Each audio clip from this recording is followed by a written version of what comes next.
área da comunicação coletiva, por esses objetivos que nós falamos que ela tem, acaba gerando necessidade de uma série de ferramentas de comunicação para atender as necessidades desses objetivos da área de comunicação coletiva. Algumas dessas ferramentas que o Torquato fala nesse gráfico é a editoração, a identidade visual, o jornalismo, as relações públicas empresariais, as relações públicas governamentais, o marketing cultural, a publicidade institucional e a publicidade comercial e industrial.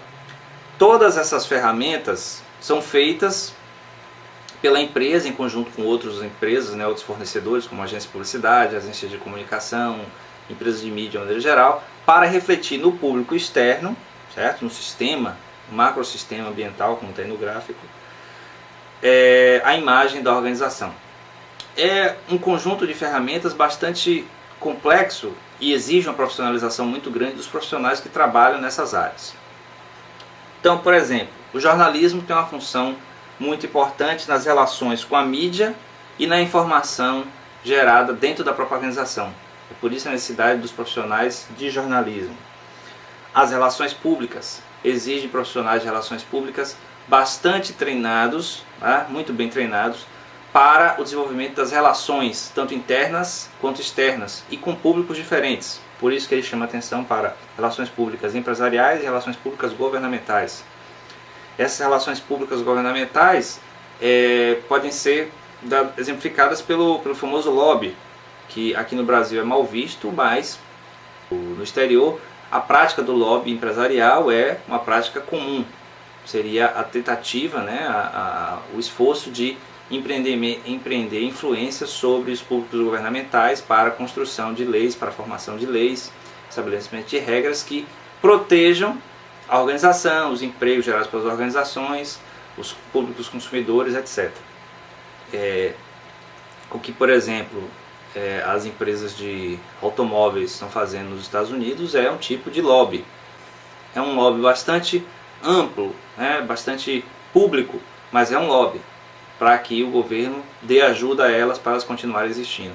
Mas pode ser coisas mais sutis, como, por exemplo, uma empresa de alimentos fazer lobby junto ao governo para diminuir a taxação da importação de trigo, por exemplo, para diminuir o preço dos produtos. Isso seria um exemplo de lobby. A publicidade é outra ferramenta muito importante, provavelmente a mais visível dentro da comunicação empresarial, da área de comunicação coletiva, justamente porque é o que é mais visto. Nós falamos já bastante de publicidade ao longo desse curso. Nós vemos que a publicidade ela tem uma importante função econômica, já que ela gera a circulação da riqueza. Ela tem uma função de antagonismo comercial, ao proporcionar que uma marca seja comparada a outra. Ela tem a função de incentivo ao consumo, então ela gera a circulação da riqueza. Tem a função de criar os hábitos dos consumidores, os consumidores aprendem sobre os hábitos de consumo. Tem a função de inovação, os novos produtos, os novos modelos, as novas técnicas são apresentadas pela publicidade. Tem a função de informação, que é a função básica da publicidade, que é informar o público sobre a existência dos produtos, dos serviços, das ideias. E a função de expansão do consumo, para que a empresa possa continuar crescendo e a economia, de maneira geral, possa continuar crescendo. Sobre a função da informação, ainda chama a atenção que essa publicidade serve não só à comunicação empresarial, mas também à comunicação política e ideológica, que nós falamos também lá nas bases da teoria da comunicação. Então, para as campanhas políticas é muito importante o desenvolvimento de técnicas aprimoradas, profissionais, de publicidade eleitoral. Porque o profissional de publicidade, o profissional de comunicação de maneira geral, no ambiente político, não pode ser simplesmente aquele marqueteiro que convence as pessoas a votar no candidato. Deve informar adequadamente sobre o que o candidato está oferecendo e sobre o que é o candidato, quem é o candidato mesmo. Sobre a identidade visual, que é uma ferramenta extremamente importante nos dias atuais, por causa do nível de exigência e da quantidade de elementos simbólicos visuais que nós somos apresentados o tempo inteiro. Então as empresas, não só empresas privadas, mas também os órgãos públicos, devem aprimorar cada vez mais a sua capacidade de desenvolver uma identidade visual, técnicas de identidade visual através dos profissionais designers, que são profissionais que estudam durante muito tempo sobre isso, de como formar uma marca, formar uma papelaria, formar uma série de elementos visuais que correspondam à identidade corporativa da organização, da empresa. Então eu tenho aqui alguns exemplos para ser mostrados a vocês sobre identidade visual. Temos aqui, por exemplo, imagine essa simples garrafa de água carrega a identidade visual de uma empresa. Então é embalagem, é uma coisa simples, corriqueira, podia ser transparente, escrito apenas água, mas aquilo ali transmite uma identidade. As pessoas podem confiar mais ou menos, acreditar mais ou menos naquela marca. As empresas, nos seus documentos oficiais, devem ter suas marcas muito bem expostas, justamente para que, durante todo o processo oficial de comunicação pelas redes formais, a marca, a identidade visual esteja passando o tempo todo e que acaba refletindo também no ambiente externo. Um exemplo seria esse documento aqui de uma empresa. Até mesmo nas coisas mais corriqueiras, como por exemplo uma conta de um fornecedor de energia, a marca da empresa está presente lá. E deve estar presente, justamente para que as pessoas saibam identificar entre uma empresa e outra. Veja, por exemplo, nesse outro documento oficial aqui.